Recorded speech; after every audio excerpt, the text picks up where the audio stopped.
L'année dernière, j'ai entamé une procédure pour aller au Maroc. Je visais les pays africains accessibles sans visa. Mais à ma grande surprise, je me suis rendu compte que même le Maroc demandait un visa. J'ai cherché d'autres pays africains où je pouvais aller passer des vacances sans visa, mais le nombre était restreint. Pour la plupart, c'était des pays sous-développés et pour d'autres, des pays que je n'avais pas spécialement envie de visiter. Par la suite, je me suis posé la question de savoir pourquoi les Africains ont-ils besoin de visa pour se déplacer dans certains pays d'Afrique? Pourquoi les Africains n'ont pas la libre circulation en Afrique?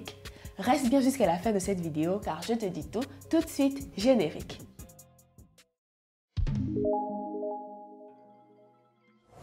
Hey! Salut toi! Je suis très heureuse de te retrouver dans cette nouvelle vidéo. T'es nouveau sur la chaîne?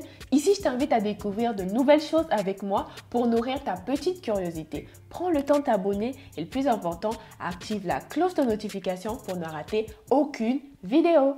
L'Afrique est l'un des continents les plus sévères pour obtenir un visa d'un pays à l'autre. Les formalités sont nombreuses, compliquées et incohérentes. Conséquence, ce sont des milliers de francs CFA qui s'échappent chaque année car il n'y a pas d'échange entre pays africains. J'ai remarqué que les autres pays du monde semblent plus accessibles aux Africains que les Africains eux-mêmes. Ce qui veut dire que les Africains ont moins de facilité à se déplacer en Afrique que les Européens ou les Américains. Par exemple, moi avec mon passeport congolais, pour aller en Afrique du Sud, j'ai besoin d'un visa, alors que ce n'est peut-être pas le cas pour un Européen. Le problème se trouve dans la libre circulation des citoyens africains. Les Africains ne circulent pas librement en Afrique. Aliko Dangote, l'homme le plus riche d'Afrique, a déclaré qu'il avait besoin de 38 visas pour voyager sur le continent africain avec son passeport nigérian. Mais par contre, plusieurs citoyens européens, quant à eux, entrent dans la plupart des pays africains sans visa. C'est pas un jeu de ça. Depuis tout à l'heure, je parle de visa. Pour ceux qui ne savent pas ce que c'est qu'un visa, c'est un document officiel délivré par les autorités compétentes d'un pays qu'un étranger doit présenter lors de son entrée dans le territoire concerné. En gros, c'est un document que la majorité des étrangers doivent avoir pour pouvoir résider ou habiter dans un pays.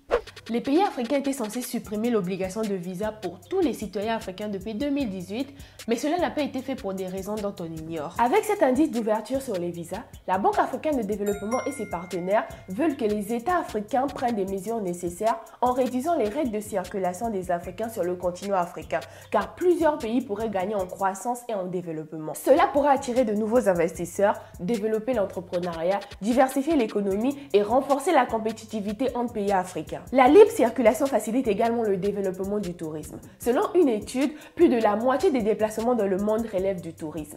Et la plupart des touristes choisissent des destinations au sein de leur région. Selon l'indice d'ouverture sur les visas des années précédentes, les pays les plus ouverts aux Africains sont les Seychelles, suivis du Mali, de l'Ouganda, du Cap-Vert et du Togo. D'ailleurs, les Seychelles est le seul pays au monde qui nécessite aucun visa pour y accéder. Si tu découvres de nouvelles choses avec moi, n'hésite pas de t'abonner et d'activer la cloche de notification pour ne rater aucune vidéo. Un rapport récent de l'Union africaine a révélé que les Africains peuvent voyager sans visa dans seulement 22% des pays africains. Le Kenya, par exemple, délivre gratuitement un visa aux citoyens sud-africains à leur arrivée. Mais les Kenyans doivent faire une demande de visa, puis payer des frais de service et attendre au moins 5 jours avant de se rendre en Afrique du Sud. Quelle incohérence! La Namibie, le Ghana, le Bénin, le Kenya et le Rwanda ont réduit les difficultés de voyage pour les autres pays africains et accordent maintenant un visa à l'arrivée et permettent des séjours allant jusqu'à 90 jours avec seulement un passeport. Ce qui veut dire qu'avec ton passeport, tu peux faire 90 jours dans ces pays, mais après les 90 jours, si tu veux élargir ton séjour, tu dois faire une demande de visa. L'autre obstacle qui freine les voyages des Africains en Afrique, c'est les prix des vols. Prendre l'avion entre le Kenya et la Namibie est le même prix que prendre l'avion pour la Thaïlande. Et le billet pour Dubaï depuis Nairobi, capitale du Kenya, est bien moins élevé que celui d'un vol pour le Maroc. Les coûts des vols sont très chers, ils font des escales de plusieurs heures et des détours par plusieurs pays. Moi, par exemple, pour arriver ici au Sénégal, j'ai fait 5 heures de vol et j'ai fait 4 escales, ce qui veut dire que je suis passée par 4 pays. Je pense que si les compagnies africaines aériennes réduisaient le nombre d'heures d'escale et le prix des vols en Afrique, les Africains voyageraient plus en Afrique. Je recommande aux États africains de confirmer l'indice d'ouverture sur les visas parce que la libre circulation des personnes signifie l'ouverture des frontières pour des échanges économiques entre États. C'est un facteur de développement socio-économique et un facteur indispensable dans la réussite de l'intégration africaine dans son ensemble. Pour élargir le sujet, donne-moi ton avis dans les commentaires et moi je me ferai un grand plaisir de lire et de répondre à tous tes commentaires. Je te fais plein de gros bisous et je te dis à très bientôt. Ciao!